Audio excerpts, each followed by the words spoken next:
नमस्ते दोस्तों, आप सभी को राम राम। आज है मंगलवार, तो भगवान राम जी को, हनुमान जी को प्रणाम करके आज के एपिसोड की शुरुआत करते हैं, जो कि हनुमान चालीसा के बारे में है। दोहों से शुरुआत करते हैं।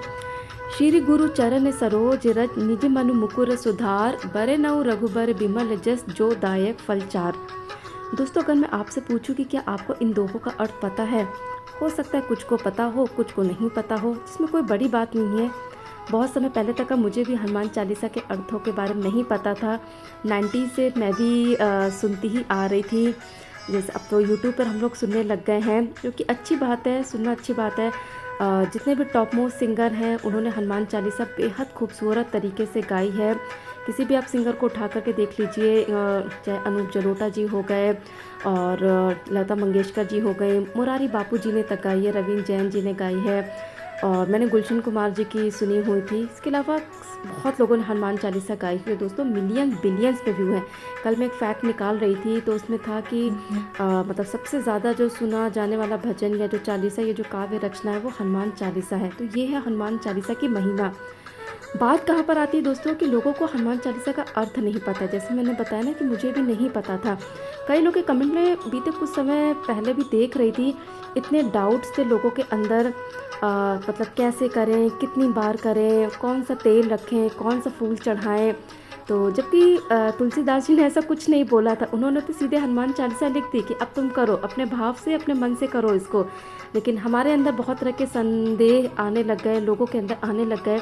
मुझे लगा कि मैंने जिनसे हनुमान चालीसा सीखी, उनके अर्थों को समझा, क्यों ना मैं एक एपिसोड बनाऊं, जिसके माध्यम से वो लोग उनके चैनल पर जाकर के हनुमान चालीसा के अर्थों को समझें, अगर अभी तक उनको क्लैरिटी हनुमान चालीसा पे नहीं हुई है। तो दोस्तों, हनुमान चालीसा तुलसीदास जी के द्वारा लिखी हुई काव्य रचना है, जिसे 1600 में उन्होंने लिखा था। बहुत ही प्रेम के साथ लिखा था, एक सिद्ध काव्य रचना है, और इसको हमेशा समझ के साथ पढ़ना चाहिए। यूट्यूब पे काफ़ी सारे लोगों ने इसके अर्थों को बताया है, अच्छे से बताया, बट मुझे जहाँ से क्लैरिटी हुई, जो शुरुआत हुई, वो स्वामी ईशान महेश जी की हुई। उसके बाद मैंने आचार्य प्रशांत जी की हनुमान चालीसा पढ़ी। तो दोस्तों, मैं आपको बताती हूँ कि आपको ईशान महेश जी की जो हनुमान चालीसा है ना, जब आप वो पढ़ेंगे ना, रियली आपको बहुत क्लैरिटी होगी वहाँ पे। उसका जो फर्स्ट एपिसोड है, स्वामी जी ने ये हनुमान चालीसा 4 साल पहले डाली थी। 16 लाख व्यूज़ थे। पहले एपिसोड से आपको पता चलेगा कि आप किस तरह का उच्चारण कर रहे हैं, और किस तरह से आजकल के मेजोरिटी लोग इतनी भागम भाग में हनुमान चालीसा करते हैं कि जैसे सबको पता नहीं कहाँ की जल्दी हो, कहाँ की जल्दबाजी मची हो। तो स्वामी जी ने दोस्तों हनुमान चालीसा को 40 एपिसोड में डिवाइड किया। हर एक एक चौपाई को धीरज के साथ, प्रेम के साथ और पूरी डिटेल के साथ बताया है। मैंने जब उनकी हनुमान चालीसा के अर्थों को समझा था, मुझे 3 दिन लगे थे, क्योंकि मेरा तक क्यूरोसिटी पूरी तरह से आ गई थी कि मुझे तो पता ही नहीं हनुमान चालीसा का अर्थ होता क्या है। और जब मुझे अर्थ समझ में आया, उसके बाद जब मैंने करना शुरू किया, तो आज तक का मेरा रिकॉर्ड बना हुआ है कि मैं कंटिन्यूअसली हनुमान चालीसा मतलब मैं करती हूँ, और मुझे बहुत ही अच्छा लगता है। हालांकि मैं रवीन जैन जी की सुन कर के करती हूँ, लेकिन एटलीस्ट मुझे अब करते समय पता चलता है। मेरे मन पे हनुमान चालीसा की कुछ रेखाएं खींची। तो स्वामी जी ने बहुत गहरे अर्थों के साथ हनुमान चालीसा बताई है। अगर अभी तक का आपको नहीं पता है, या आप करते हैं सिर्फ ऐसे ही कर लेते हैं, तो स्वामी ईशान महेश जी के हनुमान चालीसा आप देख सकते हैं, जहाँ पर क्या कहते हैं, उन्होंने सभी एपिसोड्स को बारीकी के साथ बताया हुआ है। और सबसे अच्छी बात है कि दोस्तों, स्वामी जी ने बीच बीच में मतलब हर चौपाई को मतलब उसमें हमारे जो संत हो गए उनके बारे में बताया हुआ है। और जो हनुमान चालीसा का लॉजिकल और जो साइंटिफिक रीज़न है, कुछ कुछ चौपाइयों में जो आता है, वो भी उन्होंने बहुत डिटेल के साथ बताया है। और मुझे इतना अच्छा लगा था कि मैंने अपने चैनल पर भी हनुमान चालीसा डाली थी, आज से 6 महीने पहले डाली थी, क्योंकि मुझे बहुत गहराई तक का उनकी हनुमान चालीसा छू गई थी। जैसे कि जो 7 बार पाठ कर कोई, छूटई बंदी महासुख होई। काफ़ी लोग सोचते हैं कि यहाँ पे सत का मतलब होता है 100 बार, 7 बार। ठीक है, कोई बात नहीं, सत का मतलब ऑब्वियसली लोग 7 के 100 बार सोचेंगे, लेकिन जब स्वामी जी ने बताया, तो हमारा जो मन होता है, बुद्धि जो होती है लिमिटेड, वो उतना ही सोचती है। लेकिन स्वामी जी को हनुमान जी की कृपा प्राप्त है दोस्तों। तो उन्होंने जब बोला कि इसका मतलब होता है कि आप बार बार पढ़ो, कभी कभी होता है लोग 100 108 करते हैं लेकिन वो बोर होने लगते हैं, तो एक तरह से आप प्रेशर अपने ऊपर क्रिएट कर रहे हैं। तो यहाँ मुझे स्वामी जी की बात बहुत सही लगी थी कि आप बार बार करो। तो और सबसे बड़ी बात है कि ज़रूरी नहीं कि 40 की 40 एक साथ पढ़ लो। यहाँ पर स्वामी जी बताते एक पहले पढ़ो चौपाई, उसके अर्थ को समझो पूरी तरीके से। तो और मैंने ऐसे ही फिर बाद में किया था कि चौपाई पढ़ी, उसके अर्थ को समझा जब मुझे अपनी बुक लिखनी थी। तो इसीलिए मैं बोलती हूँ कि स्वामी जी ईशान महिर जी के वीडियोस को आप लोग देखिए। मैंने अपने लास्ट 2 वीडियोस में भी बताया कि मैं कोई प्रमोट नहीं करती हूँ, बस मेरा ये रहता है कि हाँ, जो लोग हनुमान चालीसा जे रिलेटेड बहुत सारे क्वेश्चंस होते हैं वो स्वामी ईशान महिर जी उनका आंसर बहुत अच्छे से देते हैं, सरलता से देते हैं, हृदय की गहराइयों से जा कर के देते हैं। तो आप उनके चैनल पर जा कर के हनुमान चालीसा के अर्थों को ज़रूर देखें। उनके चैनल पर जाकर देखने के कारण जो मैंने कुछ नोट डाउन किए हैं, सबसे पहला अर्थों की गहराई, स्पष्टता, बहुत ही क्लैरिटी के साथ उन्होंने दोस्तों बताई है। आपके मन में सच में तब आपके अंदर कुछ रेखाएं खींचती कि अच्छा इस चौपाई का अर्थ ये होता है। तो उन्होंने बहुत गहराई के साथ बताया, सही उच्चारण करना बताया कि कुछ कुछ चौपाई की जो शुरुआत थी उनका उच्चारण लोग कैसे करते हैं और कैसे एक्चुअली में करना चाहिए। उसके बाद दोस्तों वो बीच बीच में तुलसीदास और अन्य संतों का वर्णन करते। मैंने किसी को नहीं देखा कि कोई बीच में तुलसीदास जी के बारे में बताता हो, सीधे हनुमान चालीसा के बारे में बताते जाएंगे, जो कि अच्छी बात है। लेकिन स्वामी जी यहाँ पर बहुत डिटेल के साथ बताते हैं। तुलसीदास जी की प्रशंसा वो बारंबार करते हैं, अन्य संतों का भी वो वहाँ पर वर्णन करते हैं। कबीरदास जी आते हैं, रामकृष्ण परमहंस जी आते हैं, मीराबाई जी आती हैं। मुझे लगा कि इन्होंने क्या कहते हैं इस चीज़ को बहुत अच्छे से समझा और वो एग्जाम्पल लेकर अन्य संतों के बारे में बता रहे हैं।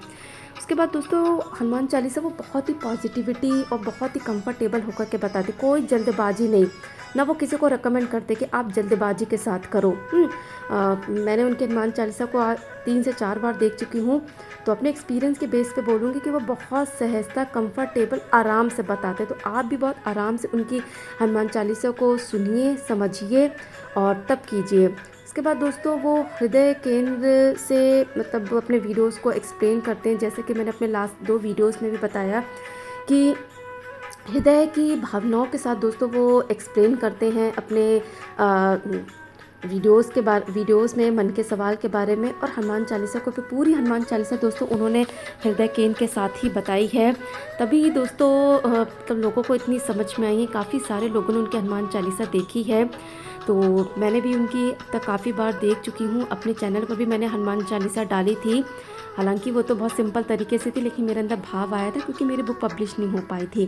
तो मैं आपको रिकमेंड करूँगी कि अगर आप हनुमान चालीसा करते हैं, अभी भी आपको अर्थों का मतलब नहीं पता है, आपको किसी तरह का कोई फल नहीं मिल रहा है, तो ईशान महिर जी का चैनल है जहाँ पे 7.5 लाख लगभग सब्सक्राइबर्स हैं। सबसे अच्छी बात है स्वामी जी कोई प्रमोट नहीं करते। कितने लोग हनुमान चालीसा बनाने के बाद उस पर डालते हैं इतने लाख व्यू, इतने मिलियंस व्यू। स्वामी जी को इनसे कोई मतलब नहीं है दोस्तों, निस्वार्थ वो सेवा दे रहे हैं। जैसा कि मैं अपने लास्ट वीडियो में बता चुकी, उनके एक वीडियो में आपको ये नहीं मिलेगा इतने मिलियंस व्यूज़। तो ये दोस्तों एक होता है, एक सच्चे डिवोटी होते हैं कि हाँ, जो निस्वार्थ भाव से काम करें, जिसको इन चीज़ों से लेना ही नहीं है कितने व्यूज़ आए, कितने सब्सक्राइबर्स आए हैं। तो उनके चैनल पर जाइए, हनुमान चालीसा की प्लेलिस्ट पड़ी हुई है, मैं भी डाल दूँगी, मैं अपने चैनल की भी प्लेलिस्ट डाल दूँगी, आप उसको भी देख सकते हैं। बहुत सिंपल तरीके से मैंने बताया, बट मैं आपको रिकमेंड करूँगी आप स्वामी जी के चैनल पर जाकर के हनुमान चालीसा को समझिए। उसके बाद आपका बार बार तब हनुमान चालीसा करने का मन करेगा, क्योंकि आपको अर्थों का मतलब पता होगा। तो हनुमान चालीसा ज़रूर कीजिए, बहुत ही अच्छे रिजल्ट देने वाली है हनुमान चालीसा। लेकिन हाँ, जब हमें उसके अर्थ पता होते हैं तब दोस्तों उसको करने की बात अलग ही होती है। तो हनुमान चालीसा को पूरे भाव के साथ, प्रेम के साथ करनी चाहिए, और स्वामी जी ने अपना पूरा प्रेम दोस्तों इस हनुमान चालीसा में डाला है। ये मुझे उनके हनुमान चालीसा पढ़ने के बाद हुआ था, क्योंकि उसके पढ़ने के बाद से ही मैं कंटिन्यूअसली हनुमान चालीसा करने लग गई, जबकि मैं पहले इतनी कभी भी कंटिन्यूअसली उसमें नहीं करती थी, फ्रिक्वेंटली नहीं करती थी। लेकिन जब मुझे उसके अर्थों का मतलब पता चलने लग गया, तब मुझे लगा कि हाँ, तुलसीदास जी ने इसको कितने प्रेम के साथ लिखी थी और हम लोग कितना जल्दी जल्दी कर लेते थे। तो स्वामी ईशान महिर जी की हनुमान चालीसा को आप उनके चैनल पर जा कर के देखिए। तो दोस्तों इस वीडियो को मैं एंड कर रही हूँ। जो सत बार पाठ कर कोई छूटे बंदी महासुख हो। जैसे मैंने आपको बताया ना कि हाँ, हनुमान चालीसा को जब आप बार बार पाठ करते हैं तो आपके मन में कुछ रेखाएं खिंचती हैं।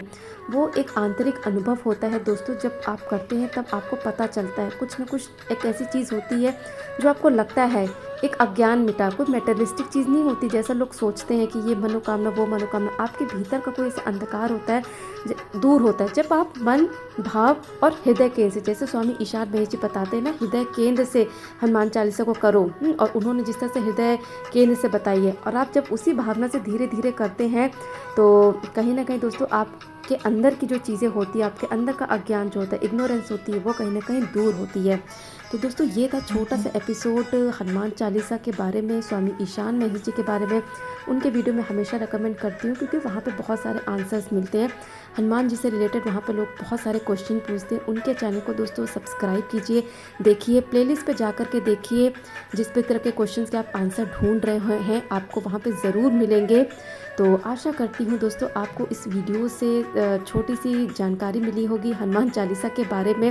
वीडियो को देखने के लिए बहुत बहुत धन्यवाद आप सभी पर। भगवान राम जी की, हनुमान जी की, बाबा तुलसीदास जी की कृपा हमेशा बनी रहे। वीडियो देखने के लिए बहुत बहुत धन्यवाद। Thank you for watching.